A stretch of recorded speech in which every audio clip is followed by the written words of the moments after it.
धाराशिवच्या तेरमध्ये दिग्विजय सिंह पाटलांची 100 एकर जमीन असल्याची माहिती आता समोर आली। दिग्विजय पाटलांच्या वडिलांचे मित्र महादेव खटावकर यांनी ही माहिती TV9 मराठीला दिली।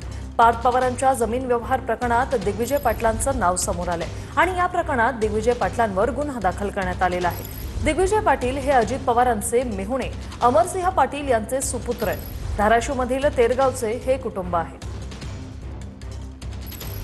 काय पार्श्वभूमी होती दिग्विजय पाटलांची? तुम्ही त्यांना ओळखत होता का? ते लहानपणापासून शिक्षणासाठी ते पुण्याला गेले होते। अमरसिंह पाटील तेर येथे सरपंच झाल्यानंतर त्याने पुणे येथे घर घेऊन प्रस्थापित झाले होते। तिथून तेरला येऊन कारभार करत होते। त्यानंतर ते सरपंच झाल्यानंतर पुण्याला स्थायिक झाले आणि पुण्यातच राहत होते। ते व्यवसाय पुण्यातच करत होते। आता त्या दिग्विजय पाटील हे एकच आहेत का? त्यांना भाऊ वगैरे कोण आहेत?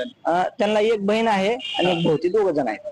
आणि त्यांच्या मालकीची तेर मध्ये किती जमीन आहे त्यांना? तशी काय सांगता येणार नाही, पण 100 एकर पेक्षा जास्त त्यांना भरपूर जमीन आहे। तेरचे ते वतनदार होते, पाटील होते। त्या पूर्वजापासून त्यांच्याकडे जमीन आहे।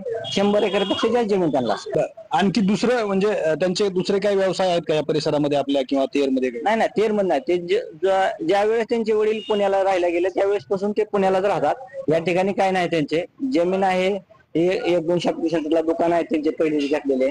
बाकी या ठिकाणी काय नाही, त्या पुण्याला वास्तव्यात असल्यामुळे त्यांचं पुण्यामध्ये सगळं या ठिकाणी काय नाही। श्रीराम क्षीरसागर, TV9 मराठी,